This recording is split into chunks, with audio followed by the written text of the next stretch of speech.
Армысың қазақ жанкері, біз бағдарламамызды бастаймыз. Бүгін бізде қонақта әйелдер боксынан әлем чемпионы, ұлттық құрама мүшесі Ләззат Күнгейбаева. Сәлеметсіз бе, Ләззат? Студиямызға қош келдіңіз. Рахмет. Көңіл күйіңіз қалай, жағдайыңыз қалай? Керемет. Ләззат, енді басынан бастасақ. Қалай осы спортқа деген қызығушылық пайда болды? Қанша жасыңызда бастадыңыз? Спортты 19 жасымда бастадым. Кеш емес пе? Кеш болды. Өйткені әкем спортсмен боласың деп мен кішкентайымнан айтатын. Сосын мен жоқ, болмай, мен қызбын деп. 19 жасында келсін десеші. Жылайтын, мен 7-ші класста алып барған бір рет спортқа. Мен қашып кеттім де, бармаймын деп. Содан кейін барған жоқ. Қай спорт түріне апарған еді? Боксқа барған. Боксқа? Қанша жылдан кейін рингке қайта оралып келген қыз е. Сөйтіп? Сосын әкем айта берген кейін көңілін қалдырмайыншы деп 11-ші сыныпты бітірген соң жай өзім үшін барып қатысайын деп күреске бардым. Күресте бір-екі барып жүрдім да, жақсы орындалып, нәтиже жақсы болды. Күрестің қай түрі? Самбо. Самбоға бардым бірінші. Сосын бір айдан кейін Қазақстанға барып бірінші орын алдым. Сонымен 3 жыл жүрдім күресте. Бойда сенімдік пайда болды? Сенімдік пайда болды. Ары қарай ынта пайда болды, ары қатысым келе берді. Сосын 3 жыл өтіп кетті, солай күресте самбодан күрестім, дзюдодан күрестім, пояснойдан күрестім. Барлық күресіп шықтым. Ережесі мүмкіндік береді ғой? Сосын 3 жылдан кейін боксқа маған ұсыныс жасады. Менің әкемнің досы бар, Абай Саманбеков деген. Сол кісі айтты, ыңғайы бар. Физически жақсы, дене бітімі, бокста қыздар арасында дамып келе жатыр, қатысын, көрсін деп. Сосын маған папам үйге келіп, тренировкадан келсем айтады, осылай досым айтып жатыр, тренировка боксқа барып көрсейші бір-екі, если ұнаса, сонда барасың, ұнамаса, көресің өзің. Ойланып көрдім, күрестен 3 жыл өттік, соңғы әлем чемпионатына бара алмадық. Өйткені ақша жағынан кішкене қиын болды да, сосын бара алмай қалып қойғам. Содан кейін ойладым, может бокстан көрейін деп. Сол боксқа бардым 1-2 рет. Алғашқы әсер қандай болды? Жақсы, бірінші барған күннен мен ұлдармен тұрғыз қойды, барды. Төбелесіп олармен. Сосын айтады, характерім бар екен, боксқа қалдық деп. Сосын жарайды деп, 1 аптадан кейін ба, 2 аптадан кейін маған айтты, чемпионат Қазақстан болады Қызылордада 2010 жыл. Сонда қатысып көр, бір алсаң қаласың, бір алмасаң күресең қайта бер деді ғой. Сонымен бардым Қазақстан біріншілігіне. Бірінші орын алдым. Бұған дейін спортпен айналысқан тәжірибеңіз рингте көмектесті ғой? Рингте көмектесті, Маған айтты, төбелесу білесің ба деді. Сосын білем дедім. Главное өзіңді ұрғызба, сосын өзің ұр деді. Сосын рингке шықтым, төбелестім. Ол кезде қазір кішкене ойланып істейсің ғой, жұмыс істегенде. Ол кезде төбелесе беретін. Жаңа мінез деп айтып отырсыз ғой. Қаншалықты мінез бар болғаны маңызды осы спорт түрінде? Мен байқағаным осы спортқа келгелі мінез спортта өте қажет. Өйткені мінез болмаса, спортшы рингке шыққанда, күреске шыққанда кішкене қорқып шықса, өзінің ойындағыдай істей алмайды. Сосын жеңіліп қалу да мүмкін, кішкене бас тарту мүмкін, аяқ тарту мүмкін. Мінезі бар болса, до конца қайтпай төбелеседі. Бойдан жеңілсе де, достойно жеңіледі. Мынандай кездесулер бола ма? Жеңіске жеттің, бірақ өз өнеріне көңілің толған жоқ. Болады. Болады ма? Ол спортшының несіне байланысты. Біз режим сақтаймыз ғой, сол режиміне байланысты қалай ұйықтады, қалай тұрды. Сол ұйқыдан, мысалы, түнде ұйықтай алмай, болады, түнде ұйықтай алмай, дұрыс ұйқың қанбай тұрған кезде. Қобалжу. Қобалжу болмаса да кей кезде ұйқың болмай кетеді, кей кезде. сол кезде тұрасың, сосын ертесіне боксқа шығу керек. Кішкене бір не болып тұрады да, организм демалмаған сияқты сондай. Сосын былай істегің келсе басқаша шығып кете береді. Сосын ойлайсың, ойдағыдай болған жоқ деп кей кезде сөйтіп қапалы боласың да, екі есе жұмыс істейсің сосын. Яғни әрбір кездесуден кейін қателікпен жұмыс. Қателікпен жұмыс, иә. Әрбір кездесуден кейін тағы да видеоларымызды қараймыз. Қай жерде қалай соның бәрін түгелдеп дұрыстап жұмыс істейміз. Енді өзіңіздің спорттық ғұмырында көптеген кездесулер өткіздіңіз. Есіңізде қалған ерекше жекпе-жек. Есімде қалған ерекше жекпе-жек әлем біріншілігінде Қытаймен шыққан. Мен Қытаймен шығар кезде бірінші бойды индианканы ұттым, сосын полуфиналда Қытаймен кездесесің деді маған. Мен после операция коленом травма алған едім. Сол чемпионат мираның алдында біраз соған уақыт болмады, кішкене аздау болып қалды да. Жарақаттан айығу үшін толығымен, иә? Толығымен айығу үшін кішкене уақыт аз болып қалды. Сонымен кішкене сол жарақаттан қорқып, сосын Қытайдың үлкендігін көрдім да. Үстінден басса мен еще аяғым кішкене ауырып тұрады. Соны уайымдадым көбінше, сосын ойладым, еще мен аяғыма не жабыстырып берген, тейп деген, аяқта кішкене ұстап тұрады. Сосын мен соны тейпті көрсетпей жабыстырып шыққам. Сыр берген жоқсыз? Жоқ, сосын ар жақта бір апай жүгіріп көріп қалды, жарысты өткізетін организатор. Жүгіріп келіп, шеш аяғындағын деп, шешіп тастады, болмайды деп. Өйткені кейбір жерлерде болады, кейбір жерлерде болмайды. Ережеге сәйкес, иә? Әлем біріншілігінде ондай болмады, бізге рұқсат бермеді. Сосын ол шешіп алды да, менің жүрегім одан сайын қатты соқты. Тура жарыстың алдына шығып баратқан кезде. Психологиялық тұрғыда қиын болған шығар, иә? Иә. Соны қытайлар қарап тұрды да. Қытай білет менің аяғымда травма болған. Сосын тренер айтып жатыр, мына қыздың аяғы травма, үстінен бас құлады деп жатыр да. Сосын қытайша айтып жатыр, қасымызда бір кісі қытайша біледі екен, сол кісі түсіндіріп жатыр, осылай сен как басады, құлатады, абайла деді. Мен деген инстинкт сохранения. Ойланып кішкене шықтым, сол мен ойда қалған бойым сол. Ерекше жекпе-жек, иә. Көп ойланып, кішкене қобалжумен шықтым да. Сол Қытайды жеңгеннен кейін, дедім, финалда оңай болды Қытайдан кейін. Қандай өмірде қиын жағдайлар болады? Жарақатқа қарамастан? Жарақатқа қарамастан. Жеңіске жету өте маңызды. Өйткені Қазақстанда болып жатыр. Барлық Қазақстан, әке-шеше, бауырларым, тренерім, бәрі үміт күткеннен кейін мен үмітін ақтауым керек қой. Не болса да жеңіске жетемін деп шықтым. Артылған сенім ақталуы тиіс, иә? Алда Қазақстан чемпионаты келе жатыр. Жауапты сын. 12 мамыр күні осы Астанада жалауын желбіретпек.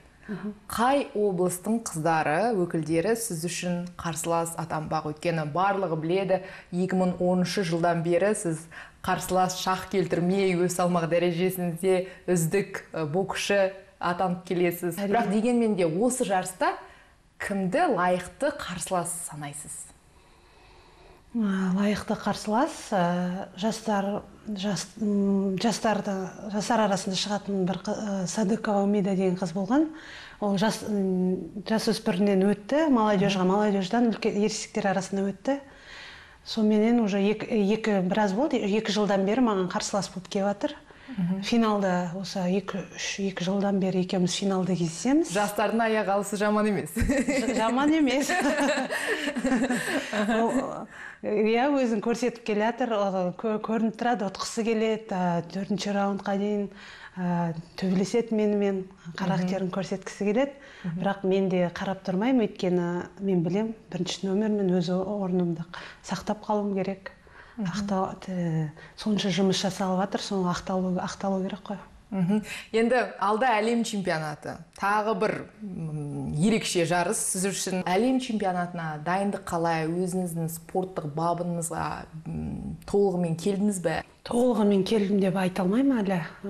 Қазақстанда Құдай қаласа жарыс бітсін, сосын ары қарай тағы да жұмыс істейміз. Әлі жұмыс істеу керек біраз. Тағы да бірінші орын алу үшін алдыңғы әлем біріншілігінде 2 есе жұмыс істедім, бұда енді 3 есе жұмыс істеуім керек, өйткені барлығы маған дайындалып жатыр, барлығы мені біледі. Сондықтан Иә, чемпион болу қиын, ал чемпиондық атақты сақтап қалу қиынның қиыны. Өте қиын. Иә, енді сол күнге де жетеміз деп ойлаймын. Көп жанкүйерлерді қызықтыратын мынандай сұрақ. Ләззат Күнгейбаева арнайы диетаны ұстана ма? Диета дегенде мен ауыр салмақта бокстасамын. Менде ондай қатты режимде диета жоқ, бірақ жарыстың алдында, жарыс жақындағанда сборларда дұрыс тамақтануға тырысамын. Ет жеймін, белок, су ішемін, тәттілер көп жемеймін, газировка ішуге болмайды. Оның бәрі ертең жарыста шаршап қаласын, сондай немен де, сол үшін ұстануға тырысамын. Енді нәзік жанды болғаннан кейін қандай тағамдарды әзірлеуді ұнатасыз? Тамақ, біз сборда жүргеннен кейін көп тамақ жасамаймын, бірақ бұрын мектепте оқып жүргенде көп тамақ жасайтын, барлық тамақты білетінмін, істеуді. Қазір біраз болды істемеген. Бірақ мен қазір өзім тамақ жасайтын болсам, жеңіл тамақ жасаймын, тауықпенен овощьсіңді араластырып істей саламын. Біздің боксшы аруларымыз жан-жақты. Ләззат, тағы бір сұрақ. Жаңа психология деп жатырмыз ғой. Өз-өзіңізді жекпе-жекке қалай дайындайсыз? Өзіңіздің қарсыласыңыздың бейне материалын қарап, оның мықты тұстарын көріп, әлде осал тұстарын іздеп, соған арнайы дайындаласыз ба, әлде жоқ, өзіңіздің тактикаңыз бар, соны ұстанасыз ба рингте? Мен жарысқа дайындалатын, олай қатты видеоларды қарап дайындалмаймын. Мен көбінше бапкерімді тыңдаймын. Берік Маржықбаев. Сол кісі не айтады, солай көбінше тырысам, сол кісінің айтқанын істеуге, өйткені ол кісі көпті біледі. Ол кісі Олимпиада Вольнованы шығарған. Қазір ол кісі мен тренерім. Сол кісі айтады, маған режим былай істейсің, жарыстың алдында ерте ұйықтау керек, ерте тұру керек, көп жүру керек. Бағдар береді. Сосын бойдың алдында көпінше бой қарауға тырыспаймын. Өзім анализ жасаймын, өзімді қалай істеу керек. Сосын настроймен шығам. Сосын бірінші раундта кішкене байқап көрем, қалай. Сосын екінші, үшінші раундта ары қарай уже кетеді. Ырым, наным сенімдерге сенесіз бе? Қатты сенбеймін. Бірақ кейде болады? Кейде болады. Мысалы, қолғапты оң қолдан бастап кием, сол қолдан кимеймін. Рингке оң аяқпен шығу? Оң аяқпен шығам, обязательно. Шаш кеспеймін, жарыстың алдында тырнақ кеспеймін, сондай кішкене ырымдары, сондай бар енді кішкене. Қатты сене бермеймін, но арасында болып тұрады. Осы жарыстар алдында сіздер оқу-жаттығу жиындарын Украинада өткіздіңіздер. Украина. Неліктен таңдау осы мемлекетке түсті, осы елге? Өйткені бізде сбор матчевая встреча болды. Осы Украинаның алдында бізде Щучинск қаласында Вольнованың турнирі болды. Матчевая встреча СНГ. Сол Украина бізге келді сборға.